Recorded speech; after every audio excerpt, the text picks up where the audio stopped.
बाहर से हम शरीर सेवा में लगाए हुए हैं और अंदर से प्रिया प्रीतम का चिंतन चल रहा है, तो बाहर भी पवित्र और अंतर में भी पवित्र। अंतर का चिंतन, स्वरूप चिंतन, लीला चिंतन ये बाद की बात है। पहले नाम चिंतन प्रारंभ करें। नाम जप, शरीर से सेवा और नाम चिंतन।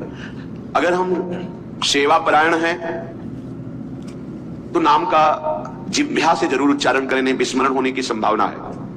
उपांशु, क्योंकि अगर हम बाहर बोलते हैं श्री जी की श्रृंगार सेवा में, कहीं हमारे मुख से थूक की छिट्टी न पड़ जाए। रसोई सेवा में है, पद गायन कर रहे हैं, कहीं ऐसा ना हो जाए। इसलिए जब हम श्री जी की सेवा में हैं तो हमारा मंत्र जाप, हमारा पद गुनगुनाना ये उपांशु ही होगा। वाचिक नाम जब नाम कीर्तन, पद कीर्तन उस समय कर सकते हैं, जैसे सोनी लगा रहे हैं, पोछा लगा रहे हैं, इसमें कर सकते हैं। लेकिन पात्र मार्जन करके रख रहे हैं, रसोई सेवा या श्रृंगार सेवा, उस समय उपांशु ही होना चाहिए। जब सेवा से निवृत्त होकर हम एकांत में मंत्र जप कर रहे हैं तो ये चार बातें नहीं होनी चाहिए मंत्र जापक में या नाम जापक में। उस समय जिस समय हम बैठे हैं, पहला, नाम जप या मंत्र जप में जब ही हम माला प्रारंभ करते हैं तो सदगुरुदेव भगवान को प्रणाम करके मौन धारण करते हैं, जब तक वो माला ना हो जाएगी। अत्यंत आवश्यक होने पर भी माला पूरी ही करनी है, तब बात करनी है मंत्र जाप में। ये नियम होना चाहिए। अगर ऐसा नहीं है तो फिर माला पुनः आपको प्रारंभ करनी पड़ेगी, उसे पूरा करनी, बीच में रोक कर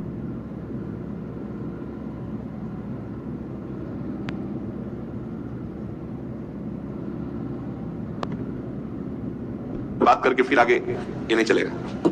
ये दोष माना जाता है। माला पूरी होने तक वार्ता नहीं हो सकती। बोलना बीच में, पहला दोष। दूसरा, इधर उधर देख ऐसे माला जपने, मेरुदंड सीधी, नासाग्र दृष्टि ऐसे। जिसे नींद आने की संभावना है वो आंख मूंद के भजन करने मत बैठे। नहीं, कंबल या शाल ओढ़ा, आंख मूंद ली तो माला छूट जाएगी और आपका समय व्यतीत हो जाएगा नींद में। ऐसा प्राय होता है। कठोर आसनों पर बैठ करके नींद ना आवे इसलिए नासाग्र दृष्टि रख के जब किया जाता है, उस मंत्र का ध्यान करते हुए, आंख खुली हुई, बार बार पहले जपना ऐसे ऐसे, ये नहीं, नासाग्र दृष्टि रखते हुए मंत्र जप करते हुए बोलना नहीं। जैसे 11 माला का नियम दिया है गुरु मंत्र का, तो जिनकी विशेष विशेष सेवाएं हैं, जब आपको समय मिले, जितना मिले अधिक से अधिक आप मंत्र जाप करें। जब आप आसन पे बैठकर मंत्र जाप कर रहे हैं तो बोलना नहीं है, माला पूरी होने पर ही बात करें अगर कोई अत्यंत आवश्यक है। दूसरा, इधर उधर गर्दन हिलाना, देखना, ये नहीं। मेरुदंड सीधी, आंख खुली हुई, आंख मूंद के नहीं जपना। एक महाभागवत की पत्नी निरंतर भगवदाकार वृत्ति में रहती थी। तो उनके पति जब पूजा में बैठते तो आंख मूंद करके बैठते, ध्यानस्थ ऐसे। एक बार उन्होंने पूछा कि प्रभु, आपके आंख मूंदने और आंख खोलने में अंतर पड़ता है क्या? उनका पड़ता है। तो बोले आपकी पूजा अधूरी। हम चाहे बाहरी दृष्टि में हो या आंतरिक दृष्टि में हो, एक ही चिंतन होना चाहिए। आंख खुली हो या आंख बंद, तभी सच्चा उपासक है। तीसरा, हिलना मंत्र जाप के समय। ये कीर्तन में हो सकता है, पद गायन में हो सकता है, लेकिन मंत्र जाप के समय हिलना नहीं, ये नहीं। गर्दन घुमाना, बात करना।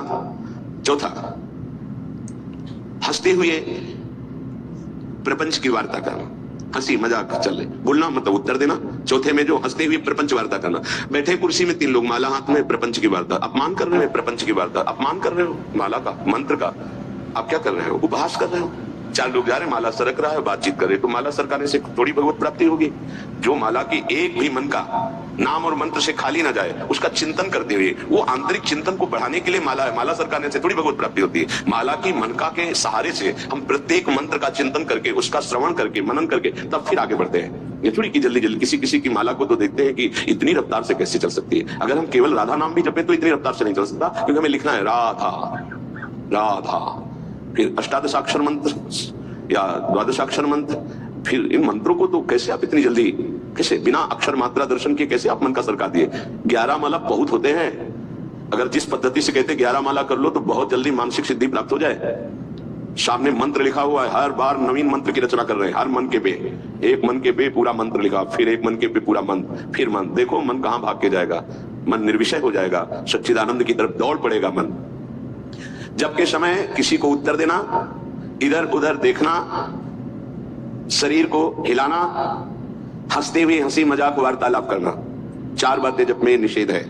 जब काले न भासेत नान्यानि प्रेक्षेत बुधा न कंपेत शिरोग्रीवाम दंता नैव प्रकाशयेत। 4 बातें। ये हंसी मजाक, 2 साधक चल रहे रास्ते में, माला भी चल रहा है, हंसी मजाक। तुम्हारे पास समय कैसे, तुम्हारा माला कैसे चल रहा है? तुम वार्ता कर रहे हो, हंसी मजाक कर रहे हो, ऐसा नहीं, इतने सिद्ध नहीं हो गए हो।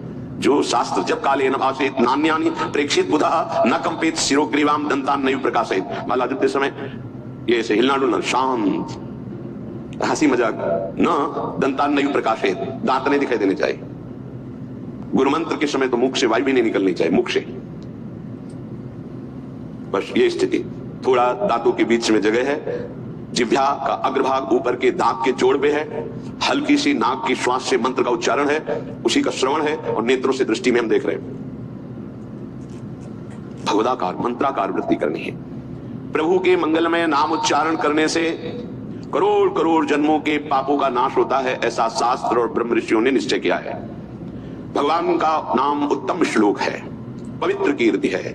जो नाम जप करता है वो पवित्र कीर्ति वाला हो जाता है, वो उत्तम श्लोक भगवान को प्राप्त कर लेता है, भगवत स्वरूप हो जाता है।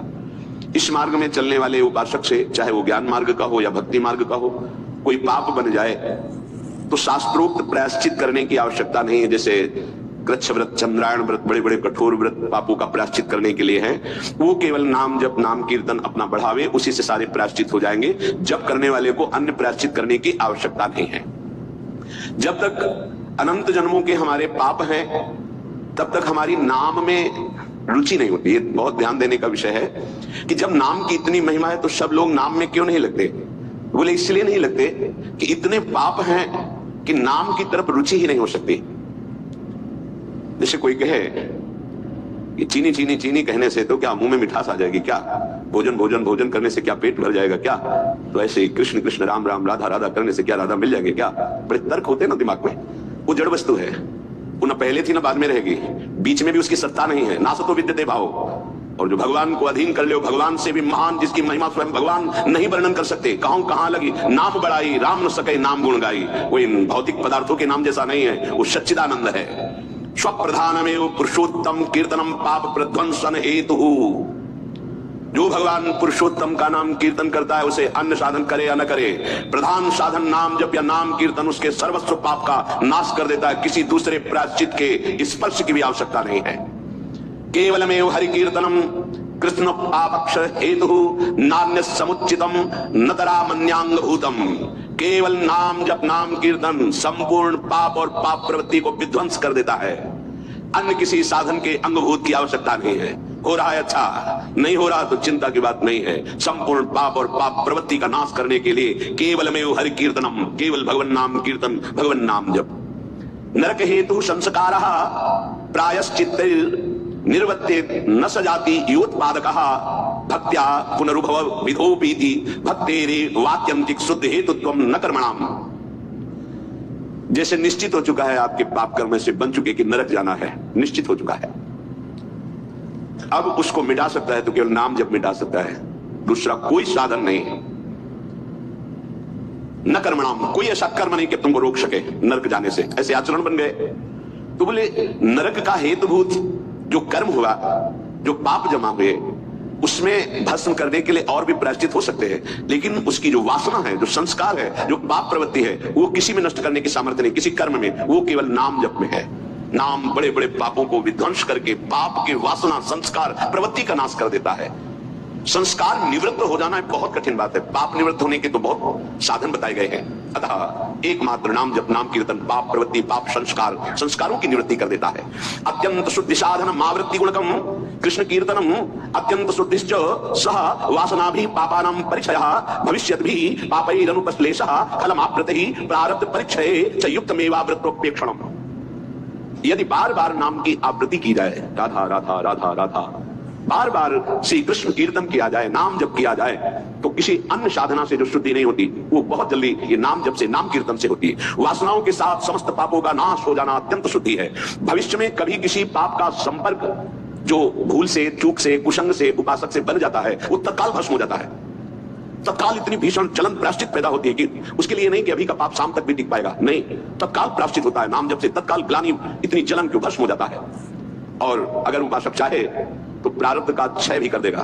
प्रारब्ध अर्थात जो शरीर भोग निश्चित हो चुका है। ऐसा ना समझे कि नाम जापक भजन करने वाला प्रारब्ध क्षय नहीं कर सकता। हर रोग को नष्ट करने की सामर्थ्य है, पर वो अपने नाम जप की जो आवृत्ति कर रहा है, अव्यावृत भजना, बार बार नाम जप कर रहा है, वो आराध्य देव के विधान को जानकर सुखी होने वाला उपासक हो जाता है। पाप क्षय हुआ, पाप की प्रवृत्ति का नाश हुआ, आगे भूल चूक से पाप हो जाए उसका भस्म करने की सामर्थ्य उसमें, प्रारब्ध को क्षय करने की सामर्थ्य होते हुए भी भक्त अपने प्रारब्ध को क्यों भोगता है? क्योंकि वो उस भजन से अपने आराध्य देव को प्रसन्न देख करके, मन जहां है सावई मना कृष्ण पदारविंद, अब उसे प्रारब्ध कोई दुखद नहीं लगता, अपने स्वामी का मंगल विधान लगता है, वो उसे सहज में भोग लेता है। यदि चाहे तो उसे तत्काल भस्म कर दे प्रारब्ध को। आगे इसका वर्णन करते हैं। अप्रारब्ध प्राचीन पापक्षय सकृत कीर्तनम एवं साधनमिति निरपवादम अन्नवचनानि संत्य अनंतानि। प्रारब्ध से भिन्न पापों का क्षय, समझ लो। अप्रारब्ध प्राचीन पापक्षय, बिना प्रयास के नाम जब से वो क्षय हो जाते हैं। प्रारब्ध के लिए संकल्प करना पड़ता है और भक्त संकल्प रहित होता है, इसलिए प्रारब्ध को भोगता है। जो प्राचीन पापक्षय अप्रारब्ध, जो प्रारब्ध में नहीं है, पूर्व संचित जमा पाप कर्म है, वो सकृत कीर्तन में साधन में थी, एक ही साधन भगवान नाम कीर्तन, भगवान नाम जब वो स्वाभाविक नष्ट हो गया। निरपवादम, इसमें किसी का कोई तर्क नहीं है, पर प्रारब्ध को क्षय करने के लिए संकल्प करना होता है। ये मेरा रोग नष्ट हो जाए, ये कभी भक्त नहीं कर सकता, इसलिए बड़े बड़े संतों को कष्ट में देखा गया शारीरिक। अप्रारब्ध स्वाभाविक क्षय हो जाएगा, पर प्रारब्ध के लिए संकल्प करना पड़ेगा। इसलिए भक्तजन अत्र वचनानि संत अनंतानि, संतों के अनंत वचन पाए गए। क्या? जैसे मेरे प्रभु रख रहे हैं वैसे मैं बहुत राजी हूं, मेरे स्वामी जैसे मुझे रख रहे हैं, जो ही प्यारो करे सोई मुझे भावे, तेरा किया मीठा लगे। क्या बड़े बड़े महापुरुष कहते, तेरा किया मीठा लगे। प्रभु आप जो विधान कर रहे हो वो प्रारब्ध क्षय के लिए संकल्प नहीं करते। कीर्तनात् पापक्षयः तदा